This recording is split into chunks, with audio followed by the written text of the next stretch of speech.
नमस्कार। तबसरा आज दोपहर तक में एक बार फिर आपका स्वागत है और मैं हूं दर्शपर गुप्ता और मेरे साथ हैं वरिष्ठ पत्रकार सतीश वर्मा जी। जी सतीश जी, कुछ खबरें आज भी हैं जी जो जम्मू कश्मीर को लेकर और अब नेशनल लेवल पे भी हैं, कि हम चर्चा करेंगे। सबसे पहले आज गुरपुरब है। जी इस अवसर पर हम सब अपने दर्शकों को बिल्कुल मुबारकबाद देते हैं इस उत्सव पर और भगवान से, गुरु जी से प्रार्थना करते हैं कि हमारी स्टेट के अंदर अच्छे बिल्कुल हालात हो और बिल्कुल सभी एक दूसरे से भाईचारे के साथ रहें। बिल्कुल तो दूसरी जो खबर है कि वो आज श्रीमती इंदिरा गांधी जी का जी भी जन्मदिन है बिल्कुल और कांग्रेस के जो मुख्यालय पर सभी जगह पे उन्हें याद जी किया जा रहा है, श्रद्धांजलि उसे अर्पित की जा रही है। जी और एक सबसे बड़ी खबर है जो पूरे हिंदुस्तान में इस वक्त चल रही है, वो है जो कृषि कानून थे, वो तीनों कृषि कानून प्रधानमंत्री नरेंद्र मोदी ने वापस ले लिए, बिल्कुल जिन्हें वो काला कानून काला कह काला रहे थे, कानून उनको वापस ले लिए। और उसके बाद जम्मू को लेकर फिर एक बड़ी खबर है कि गुलाम नबी आज़ाद कांग्रेस में है अभी तक, वो जगह जगह जाके लोगों से मीटिंग ले रहे हैं, लेकिन उसे जहां वो जाते हैं जलसा जुलूस करते हैं, उसके पीछे पीछे कांग्रेस के वाइस प्रेसिडेंट रमन वल्ला भी एक मीटिंग करते हैं, वो भी जलसा करते हैं। दोनों की तरफ भीड़ उमड़ी हुई है और बिल्कुल वो उस पर ऊपर हम चर्चा करेंगे ये बिल्कुल क्या है। सबसे पहले हम बात करते हैं आज के उत्सव पे। आज बिल्कुल गुरु नानक देव जी का जी जन्मदिन है और इस अवसर पर सभी गुरुद्वारों में रौनक है। बिल्कुल और आज हमारे लेफ्टिनेंट गवर्नर मनोज सिन्हा जी भी चांदकोल गुरुद्वारा में जाके उन्होंने भी वहाँ पे माथा टेका और हाजिरी दी और पूरे जोश के साथ उत्सव मनाया जा रहा है। जी बिल्कुल आप ठीक कह रहे हैं। देखिए, गुरु नानक देव महाराज ने मानव की सेवा का संदेश दिया था। और आपको तो मालूम ही है अदर जी, किस प्रकार कोरोना महामारी में जब हमारी हुकूमतें हिल गई थी और विफल साफ तौर पे दिखाई दे रही थी, तो इसी सिख समुदाय के लोग दिल्ली जैसी राजधानी में, जहाँ लोग एक के बाद एक मौतों की, मतलब कि बड़ी दिल दुखाने वाली खबरें आ रही थी, इन्होंने वहाँ लंगर लगाए, जबकि कोई घर से बाहर निकलने को तैयार नहीं था। उसके अलावा लंगर केवल खाने का नहीं, दवाओं का लंगर लगाया। तो मैं समझता हूँ इस कौम के अंदर ये इस प्रकार की जीवट कौम है कि गुरु नानक देव वंड खाओ ते खंड खाओ। तो ये जो उपदेश है नानक देव जी, जो बड़ी प्रेरणा देते हैं। और ये नहीं कि केवल इसमें केशधारी जाते हैं, सहजधारी भी जाते हैं। हम पंजाबी हैं, हम जाते हैं सहजधारी में। बिल्कुल बोले बिल्कुल। हमारे घर के पास गुरुद्वारा बंगला साहिब है, शीशगंज गुरुद्वारा साहिब है, रकाबगंज है। तो मैं समझता हूँ गुरु नानक देव महाराज की जो सीख है, आज उसकी उसकी लगाए जा रहे हैं। मैं समझता हूँ ऐसे मौके पर गुरु नानक देव जी का जो एक मानव की सेवा का संदेश है, वो बेहद मायने रखता है। और उपराज्यपाल आज गए, और मैं समझता हूँ और भी लोग, आपने देखा बीबी चांदकोट का गुरुद्वारा हो, या हमारा गांधीनगर गुरुद्वारा, या नानक नगर का गुरुद्वारा, या दिग्याना गुरुद्वारा, जितने बड़े गुरुद्वारे हैं, सब जगह सिख संगत, और सिख संगत के कोई सारी संगत, उसमें साझेदारी भी, हिंदू भी हैं, सब संगत जो है गुरु नानक देव जी के प्रकाशोत्सव पर उनके आगे नमन कर रहे हैं, उनके उपदेशों को सुन रहे हैं, गुरु का जो वहाँ पाठ हो रहा है उसको सुन रहे हैं, लंगर लगे हैं। तो मैं समझता हूँ आज का दिन बहुत ही महान है। और हम तो प्रार्थना करेंगे, हे गुरु नानक देव महाराज, जम्मू कश्मीर के साथ पूरे देश के अंदर जो भाईचारा बना हुआ था, वो एक बार फिर आपके चमत्कार से बने, सब भाई भाई मिलकर रहें, एकजुट बन के रहें। जी बिल्कुल सही कहा। आज देश की प्रधानमंत्री श्रीमती इंदिरा गांधी जी का, उनका भी जन्मदिन है और उसे भी कांग्रेस मुख्यालय में, जो कांग्रेस के जब इतने भी तहसील लेवल पे उन्हें भी मनाया जा रहा है, उन्हें भी श्रद्धांजलि दी जा रही है। बिल्कुल। देखिए, इंदिरा जी के कई ऐसे काम हैं जो दुनिया ने माने। राजनीति अपनी जगह। जी जी। देखिए, बैंकों का राष्ट्रीयकरण इंदिरा गांधी ने किसके लिए किया था? गरीब आदमी के लिए, मिडिल क्लास के लिए। लेकिन आज उसके उलट चल रहा है, प्राइवेटाइजेशन ज़्यादा बढ़ रहा है। उन्होंने पाकिस्तान को जो उन्होंने सबक दिया, वो अटल बिहारी वाजपेयी जैसे दिग्गज नेता जो भाजपा के जन, उन्होंने उसको कहा ये दुर्गा का स्वरूप है। तो उस महान नेता को मैं समझता हूँ, हालांकि मैं जब पाकिस्तान गया, वहाँ के जो बच्चे थे पॉलिटिकल साइंस के लाहौर के अंदर, उन्होंने कहा था कि आपके पहले प्राइम मिनिस्टर बड़े दूरदर्शी थे, उद्योग लगाए। मैं समझो उद्योग तो पेट पालने के लिए था, लेकिन जो देश का सम्मान बढ़ाया अंतर्राष्ट्रीय स्तर पर, वो इंदिरा गांधी का, उसका कोई जवाब नहीं है। और पूरी दुनिया मान गई। आपको याद होगा 71 की जंग में अमेरिका ने कहा था मैं 8वां 7वां बेड़ा भेज रहा हूँ। इंदिरा जी ने कहा था तू 8वां क्या, तू जितने बेड़ियां भेज दे। उस टाइम उसका नहीं था अमेरिका जैसी सुपर पावर। चीन तो अब बना सुपर पावर। मेरा कहने का मतलब यह है कि इंदिरा जी का जो कुर्बानी है, और जो उड़ीसा में लास्ट अपने उसमें कहा कि मेरे खून का एक एक कतरा देश के लिए काम आएगा, वो तमाम बड़े भावनात्मक बातें हैं। और इंदिरा जी को मैं समझता हूँ जितना याद किया जाए उतना कम। उनके द्वारा जो किए गए काम है मुल्क के लिए खास तौर से, तो वो मुल्क हमेशा याद होना चाहिए। बड़े लोग याद रखते हैं। राजनीति का चश्मा अलग है, कुछ लोग नहीं मानते, लेकिन मैं मानता हूं कि उन्होंने जो काम किए आम लोगों के लिए, उनके दौर में महंगाई होती थी तो अमीर के लिए होती थी, गरीब के लिए नहीं होती थी। अब गरीब के लिए महंगाई, अमीर के लिए नहीं है। बिल्कुल बिल्कुल, वो पूरा देश उन्हें एक आयरन लेडी के नाम से बिल्कुल जानता था। बिल्कुल, हम लोग पीपी न्यूज लाइन की ओर से भी उनको बिल्कुल श्रद्धांजलि अर्पित बिल्कुल करते हैं। श्रद्धांजलि अर्पित करते हैं जी। तो आज कृषि कानून को प्रधानमंत्री नरेंद्र मोदी जो 3 कृषि कानून बनाए थे, जिनको लेके 1 साल से भी ज्यादा अरसा हो गया है किसानों को एजिटेशन करते हुए और बैठे हुए बॉर्डर पे बैठे हुए, आज उन्होंने कहा है कि तीनों कृषि कानून मैं वापस लेता हूं। और उसके लिए उन्होंने माफ़ी भी मांगी है। वो कह रहे हैं कि मैं, हो सकता है मैं समझा नहीं पाया कि ये कानून उनके कितने लाभदायक थे या क्या थे, तो आने वाले सत्र में ये पार्लियामेंट में लाएंगे, उसमें इसको ख़त्म कर देंगे।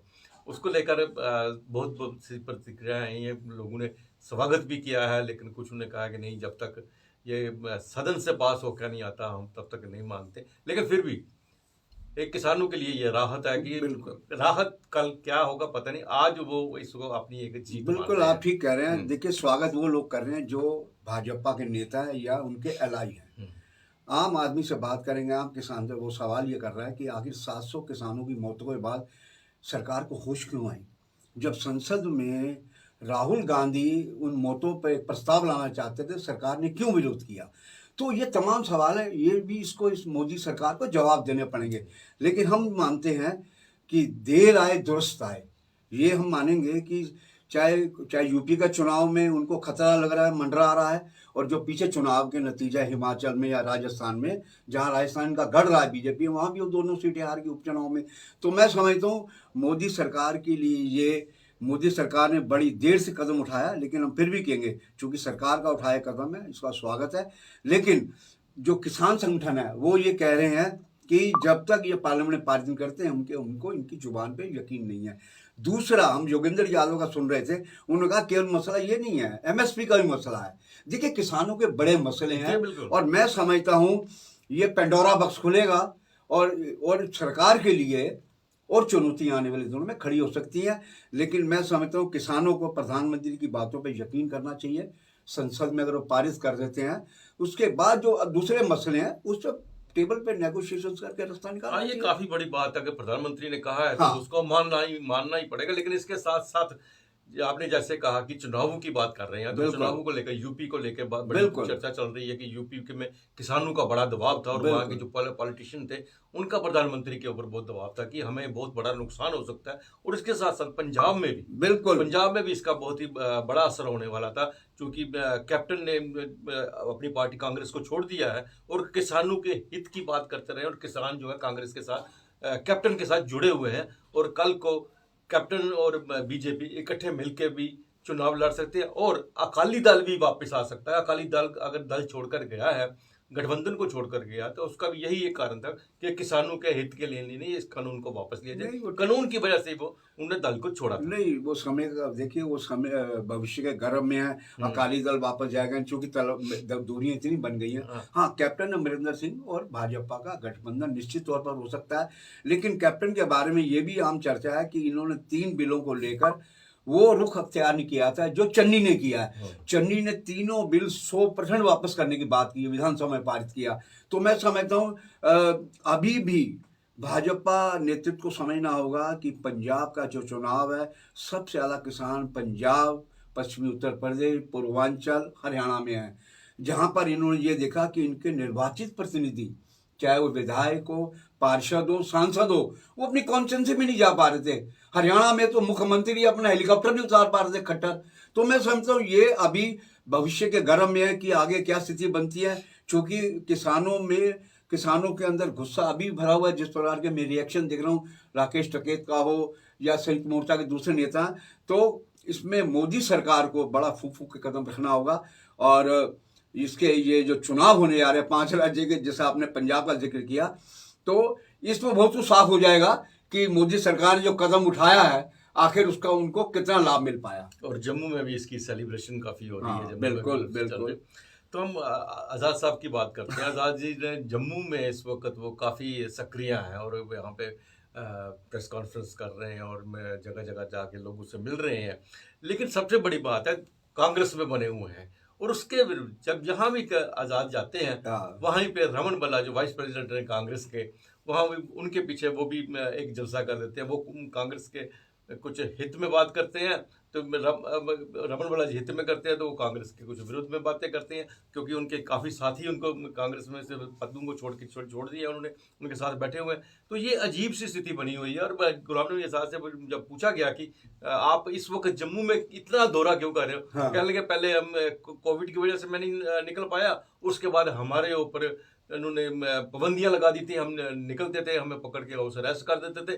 अब मौका मिला है मुझे लोगों के बीच में जाने का। असलियत कहाँ ले जाती है ये कुछ नहीं कहा जाता। हालांकि उनसे ये भी पूछा गया कि कहीं कैप्टन की तरह आप कोई अलग पार्टी तो नहीं बना रहे, तो उन्होंने कहा अभी समय नहीं है इस पे बात करने का। नहीं नहीं, आप बिल्कुल ठीक कह रहे हैं। देखिए वो स्थिति आज़ाद की वही है, आधा गिलास भरा आधा गिलास पानी खाली। तो हालांकि वो बात एक आध बात सही कह रहे हैं कि जब वो घाटी में हालात ख़राब थे 5 अगस्त 2019 के बाद, जब राहुल गांधी गए थे, ये भी साथ थे, उस समय उनको एयरपोर्ट से बाहर नहीं निकलने दी गई, हमें अच्छी तरह याद है। लेकिन उसके बाद जो स्थितियां बदली, G23 का ग्रुप बनाया कांग्रेस आला कमान पर, ये कपिल सिब्बल, मनीष तिवारी, आनंद शर्मा और राज बब्बर, भूपेंद्र सिंह हुड्डा, ये तमाम लोग 23 नेता ये कांग्रेस आला कमान पर हमले करते रहे। लेकिन लोग सवाल ये खड़ा कर रहे हैं, जब आप मुख्यमंत्री के तौर पर नामांकित हो जाते हैं, केंद्रीय मंत्री में नामांकित होते हैं, राज्यसभा में नामांकित होते हैं, तब आपने नामांकन क्यों नहीं मना किया कि हमें नॉमिनेट करिए, हम चुनाव लड़के आएंगे। तो ये सारी लड़ाई इनके वेस्टेड इंटरेस्ट की चल रही थी, ये आम लोग समझ चुके हैं। और दूसरी बात, आज़ाद की जो बात करें, आज़ाद अपना शक्ति प्रदर्शन दिखा रहे हैं कि मेरे पीछे आज कांग्रेस पार्टी भले उनको अहमियत ना दे रही हो, लेकिन मेरे पीछे आज भी फॉलोइंग है। आज़ाद साहब ये बता, कल कठुआ में थे, उसी तरह सांबा के अंदर रमन बल्ला जम्मू के कद्दावर नेता, वो उनके साथ भी बड़ी भीड़ देखी गई, हमने वीडियोस देखे हैं, भारी भीड़ थी उनके साथ भी। तो मैं समझता हूँ, देखिए कांग्रेस को आखिरकार जी.ए. मीर को हटाना पड़ेगा। जी.ए. मीर को लेकर सबसे बड़ी परेशानी ये है, एक तो आज़ाद खिलाफ है, आज़ाद के समर्थक खिलाफ है, उन्होंने जो इस्तीफा दिया उनमें जो पार्टी अलग मानू भाई उसमें आरोप भी लगाए हैं कि जी.ए. मीर जो है उसको हटाए, जब तक हम मानने वाले नहीं है। और दूसरी बात है कि जी.ए. मीर पत्रकारों तक का फोन नहीं उठाते थे, ये इनमें सबसे बड़ी कमी रही है। और जो उनकी हिस्ट्री रही है उस सबको पता है कि दोबारा दोहराने की जरूरत नहीं है।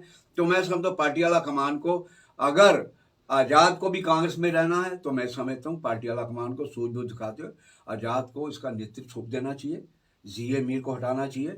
और रमन भल्ला, बेशक आज़ाद या दूसरे लोग कुछ सोचें, लेकिन रमन भल्ला निस्संदेह एक जमीनी नेता है, कद्दावर नेता। आपने इंटरव्यू किया था उनका, पीपी न्यूज़ लाइन ने इंटरव्यू किया था, और जिस बेबाकी से उन्होंने बातें की, हर बात का जवाब दिया। आशंका जारी की थी कि बीजेपी में जाए, उसका क्या सवाल ही नहीं उठता। तो मैं समझता हूँ कि आज़ाद और उसके उनके समर्थकों को भी ईमानदारी से पूरी तरह कांग्रेस के साथ जुड़ना चाहिए, शक्ति प्रदर्शन छोड़कर सब एकजुट होकर अपनी पार्टी को चलाए। बिल्कुल सही कहा आपने। तो ये था तबसरा दोपहर तक। बाकी खबरों के लिए आप देखते रहिए पीपी न्यूज़ लाइन। नमस्कार।